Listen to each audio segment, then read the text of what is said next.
My name is Ethan Marshall. For 15 years, I've served as an assistant commissioner in the city police department. People say I've seen it all: crime, corruption, murder, injustice. But nothing, absolutely nothing, prepared me for what happened in my own backyard. My daughter, Lily, was born with a rare disability. She couldn't walk properly and needed a leg brace. But despite everything, she was sunshine. Pure, innocent, and endlessly kind. My wife Sarah and I moved to Crescent Pines, a quiet suburban neighborhood, thinking we'd finally found peace. A community run by the Homeowners Association, or HOA. We didn't know then that Crescent Pines was ruled by one woman's cruelty. Her name was Karen Matthews. Karen was the self-proclaimed protector of the neighborhood, the HOA president. She wore pastel cardigans, carried a clipboard everywhere, and believed everyone should live by her perfect standards. She'd fine people for parking half an inch too close to a curb. She'd call the police if your grass was 2 inches too tall, and if your mailbox wasn't white enough for her taste. She'd leave a note that said, "This isn't the kind of place for people like you." At first, I ignored her. I thought she was just another nosy neighbor. But then she started targeting my daughter. It began small. One morning, I found Lily crying on the front porch. Her little wheelchair had been moved into the driveway, scratched and dented. "Daddy, Miss Karen said I can't leave it there," she said softly. "She said it's an eyesore." My blood boiled, but Sarah told me to stay calm. "Ethan, you're a cop. Don't make enemies." So I stayed quiet.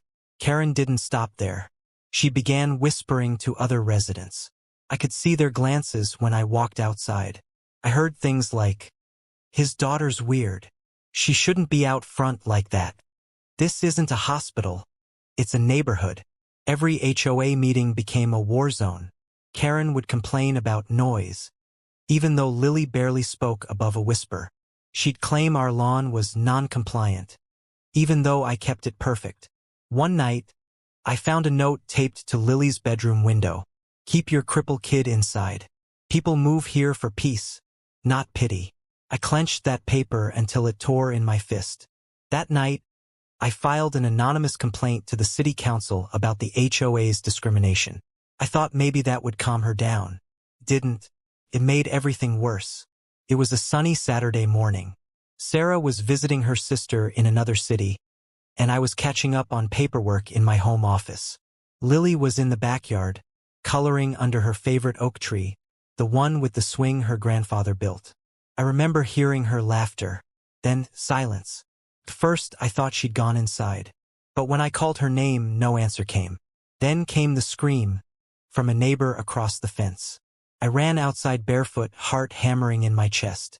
And there she was, my daughter, hanging from the very tree she used to swing from, her body limp, her drawing book scattered below her, pages fluttering in the wind like broken wings. I screamed until my throat burned. I remember holding her, shaking, trying to undo the rope, my mind refusing to believe what I was seeing. But she was gone. Gone. The local police ruled it an accident. They said maybe she tried to swing and slipped. They said maybe the rope tangled. But I knew better. The swing rope had been cut and tied again in a higher loop, far too high for Lily to reach on her own. And carved into the tree trunk, beneath the bark, were the words, "No exceptions." That's the HOA slogan. Karen's slogan. Couldn't breathe. Couldn't think. The officers, my colleagues, told me to take time off. They said they'd investigate. But I knew no one would cross Karen. Her husband was a city councilman. Her friends ran the HOA board. They all closed ranks. And I broke. For weeks, I didn't leave the house. Sarah stopped talking. We just existed, ghosts in our own home. I could still hear Lily's laughter echo in the halls. Her toys sat untouched. Then one night I saw it. Karen's social media post.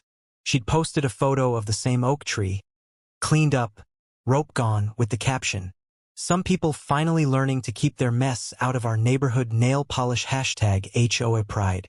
Something inside me snapped.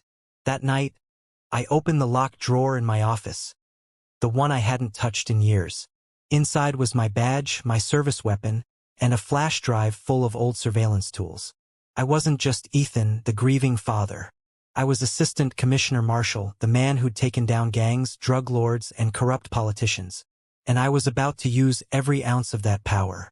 I started small, quiet. I hacked into the HOA's internal network through their online payment system. It wasn't hard. Their tech guy was just a retiree who used the same password for everything. Within hours, I had emails, minutes of meetings, and private chat logs. I found what I needed.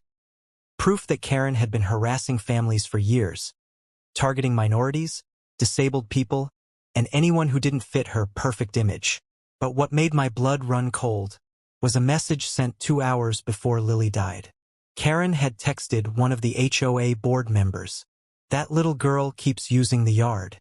I'll make sure she doesn't come back out again." That was all I needed. But revenge wasn't going to be easy. Karen was smart, manipulative, connected, untouchable. So I decided to play her game. Not as a cop, not as a father, but as a ghost in her perfect world. The next few weeks I watched her. Every morning she'd walk her dog past my house, pretending not to look. Every afternoon she'd gossip on her porch with her friends. So I began sending little reminders. The first was a note in her mailbox, typed and unsigned. "How does it feel when the eyesore looks back?" The second was a recording. Lily's laughter, looped and distorted, left on her answering machine. The third was a package, a small box containing a single strand of rope, the same kind that hung from the oak tree. Neighbors started whispering that Karen looked pale, jittery, paranoid. She began skipping HOA meetings. Her perfect hair was always a little out of place. And I was just getting started. One evening, I got a visit from Detective Warren, an old friend. He looked uncomfortable. "Ethan," he said, "we reopened the case." My heart skipped. "And?" He hesitated. "We found DNA on the rope. Someone else's fingerprints. Female." I leaned forward. "Whose?" He looked away. "Karen Matthews." The room went silent. I could have celebrated. I could have smiled. But instead, I felt something colder than rage, clarity. Because I knew the system would still protect her. She'd claim it was an accident. Her lawyer would twist the story. Justice wouldn't come from the law. It would come from me. The night before the HOA's summer gala, the same event where Karen planned to announce her re-election, I sat in my dark office, staring at Lily's photo. "I promise you," I whispered, "tomorrow she'll never hurt another soul again." Outside, the wind rustled through the trees, and for a moment, I could swear I heard my daughter's voice. "It's okay, Daddy." I closed my eyes, tears falling silently. Then I holstered my badge, locked it away, and picked up the gun. The next morning, Crescent Pines woke up to perfect sunshine. The kind of day the HOA loved to show off in their brochures. Flags fluttered, the lawns gleamed, and every mailbox looked like a painting. But something was different that day, because that morning, I wasn't Ethan the grieving father anymore. I was the hunter. Karen's annual HOA summer gala was the neighborhood's crown jewel. Everyone dressed in white, gathered around the community park, sipped champagne, and pretended they loved one another. She always stood on that little wooden stage under the gazebo, smiling for photos, giving speeches about order, discipline, and community pride. I planned to end her speech forever. I arrived at the park right on time, dressed in a plain gray suit, no badge, no name tag, just another resident. No one dared say anything to me anymore. Since Lily's death, people avoided me like a ghost. Good. I wanted their silence. Karen stood at the podium, glowing in her white dress, pearls shining under the sunlight. She looked like she owned the world. "Welcome, everyone," she chirped. Crescent Pines remains one of the safest, cleanest, and happiest communities in the state, because we care about our standards. She looked straight at me and smiled. That smile. The same one she had when she told Lily she couldn't play outside. I had already set everything up. The night before, I'd placed hidden cameras around the park. One near the gazebo, one behind the refreshment tent, and one aimed at the HOA banner. In my pocket was a remote trigger connected to a small device under the podium, a device that would broadcast what I'd loaded into the speaker system. It wasn't a bomb. It was the truth. As Karen continued her speech, her voice sugary sweet, I pressed the button on my phone. The speakers crackled. The microphone cut out. And suddenly, her own voice began to echo through the park. Not live, but recorded. That little girl keeps using the yard. I'll make sure she doesn't come back out again. The crowd froze. Karen's smile collapsed. She's ruining the neighborhood's look. Someone has to teach them a lesson. People gasped. I could see the panic spread across her face. Denial, fear, then fury. That's not me, she screamed. Someone faked that. But then the projector I'd hidden flickered on, playing HOA group chat screenshots on the community screen behind her. Every cruel message, every racial slur, every targeted harassment she'd sent for years. Karen stumbled back, her perfect white dress glowing under the harsh sunlight, her world crumbling. People began shouting. Neighbors who'd once feared her now stepped forward, yelling, recording with their phones. One mother screamed, "You called my autistic son a disease." Another man threw his HOA membership card at her feet. Karen tried to run off the stage, but I stepped in front of her. She froze. Her eyes darted down to my hands, one holding a small USB drive, the other holding my police badge. "Remember this?" I said softly. "You told me to keep my crippled kid inside." Her face went white. "Ethan, listen." I leaned close, my voice low enough for only her to hear. "You killed my daughter. And today, I'm taking everything from you." She ran, bolted through the crowd, tripping over her heels, pushing people aside. She made it to her car, fumbling with the keys. I didn't move. I just watched. Before she could start the engine, 3 police SUVs pulled in, lights flashing. Detective Warren stepped out, holding an arrest warrant. "Karen Matthews, you're under arrest for the murder of Lily Marshall." The crowd went silent. She screamed, cried, denied, but Warren read her rights while she shook like a leaf. Someone in the crowd clapped. Then another. Then the whole park erupted in applause. I didn't clap. I just stood there, staring at the woman who had taken my child, now sobbing behind the glass as the car drove away. The truth spread fast. News channels called it the HOA from Hell scandal. Karen's husband was forced to resign from city council. The HOA board was dissolved. Investigations revealed years of blackmail, illegal fines, and discrimination. Every file I'd uncovered went public. I made sure of that, and when reporters asked who leaked the evidence, no one could prove it was me. Weeks later, I returned to the oak tree. The swing was gone, the bark still scarred where the rope had once been.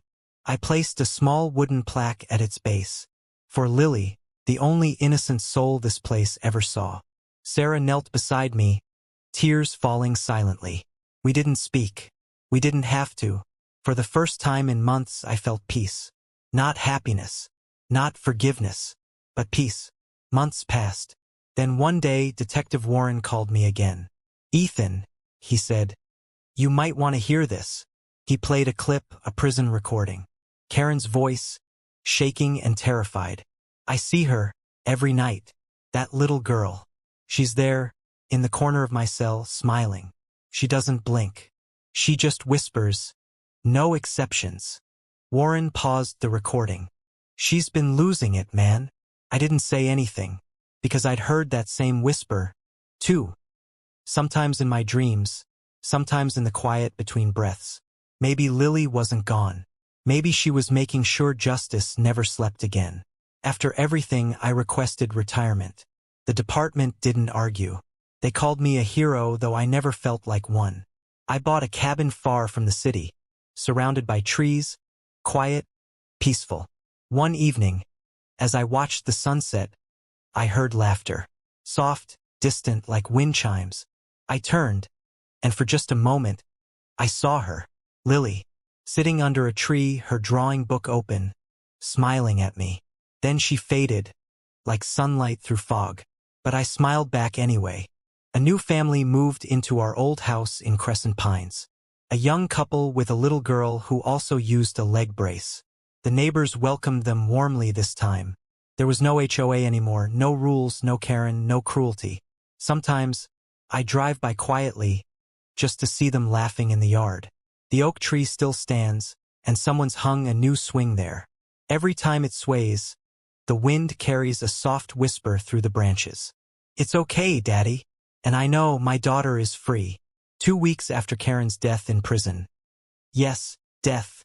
I received an envelope with no return address.